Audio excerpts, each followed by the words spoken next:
I never thought a simple weekend project would turn into an all-out war, but that's exactly what happened. It all started on a Saturday morning.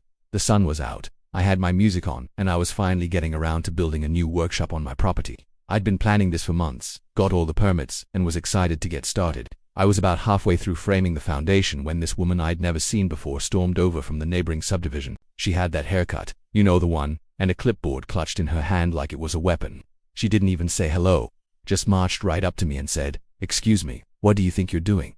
I took off my headphones, a little confused. "I'm building a workshop," I said, trying to be polite. She scoffed, "Not without approval from the Homeowners Association." "You're not. I'm Karen, the board president, and this construction is a clear violation of Article 7, Section B of the Community Bylaws." She pointed her pen at my half-finished frame. "This structure is not on the approved list. You need to stop all work immediately." I just blinked at her. "The HOA, with all due respect, I'm not part of your HOA." Her face turned a delightful shade of red. "Nonsense.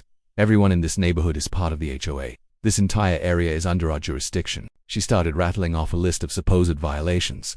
My workshop was an unapproved structure, my truck was parked on the grass, and apparently, the color of my mailbox was a visual nuisance. She was getting more and more worked up, her voice getting louder with every made-up rule. I tried to explain again. "Look, my property isn't in your subdivision. My land was here long before your development was built. I'm not bound by your rules." This seemed to enrage her even more. "That's a lie," she shrieked. "You're just trying to get out of paying your dues. I'm issuing you a $1,000 fine for unapproved construction and another $500 for insubordination. If you don't cease and desist immediately, I will have you removed for trespassing. Trespassing on my own land." I couldn't believe what I was hearing. I told her she had no authority here and that she was the one trespassing. I asked her to leave my property. Well, that was like throwing gasoline on a fire. She whipped out her phone and yelled, "That's it, I'm calling the police. We'll see who's trespassing when you're in handcuffs." And she actually did it. She called 911, telling the dispatcher that a hostile individual was trespassing on HOA common property and building an illegal structure. I just sighed and went back to my work. If she wanted to involve the police, fine.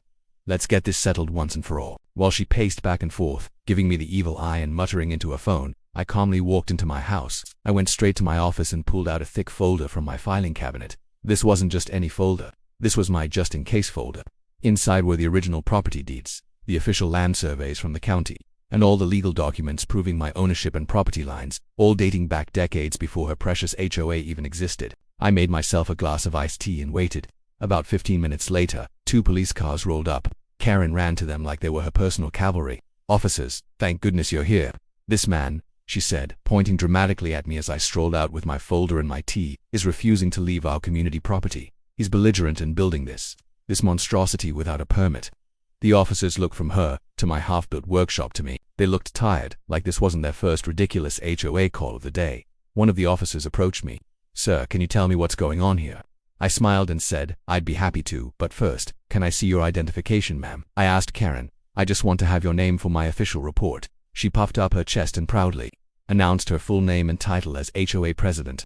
I made a little show of writing it down. Then, I turned back to the officer. "Officer, this woman is claiming that I am trespassing. However, this is my property. I have all the documentation right here to prove it." I handed the folder to the officer. He opened it and started to look through the papers. His partner came over to look as well. They spent a few minutes examining the deeds, the maps, and the official county surveys. I could see the moment the light bulb went on. The first officer looked up from the survey map, then looked across the landscape, noting the old stone wall that marked my actual property line. He then looked over at the manicured lawn, the fancy Welcome to Meadowbrook Estates sign, and the little gazebo, all of which were clearly, according to the map, on my side of that wall. He walked over to Karen, who was tapping her foot impatiently. "Ma'am," he said, his voice firm and professional. "According to these official county records, not only is this gentleman's property not part of your HOA, but it appears your HOA's common area, including your entrance sign, and that gazebo is actually on his land." Karen's jaw dropped. "I mean, it literally hung open," she sputtered. That's impossible. You're mistaken. You must have forged those documents." The officer just shook his head. "Ma'am, these are legally filed deeds and certified surveys. They are legally binding. You have no authority here. In fact," he added, looking over at me, "you are the one who is currently trespassing." The color drained from Karen's face. She looked like she had seen a ghost. She stammered and tried to argue, but the officer cut her off. "You need to leave this property immediately, and I'd advise the HOA board to consult a lawyer, because it seems you have a much bigger problem than an unapproved workshop." Karen just stood there, completely stunned, her clipboard hanging limply at her side. Her reign of terror had crumbled in a matter of minutes. The police officers handed my folder back, gave me a little nod that seemed to say good luck with this mess, and left. After they were gone, I looked at the shell-shocked Karen. "Well," I said, taking a calm sip of my iced tea. "This has been an interesting morning." She just glared at me, speechless for the first time since she arrived. I let her stew in her defeat for a moment before delivering the final blow. I walked into my house and printed out a formal notice ID prepared for just such an occasion. I walked back out and handed it to her. "This is a formal legal notice," I explained kindly.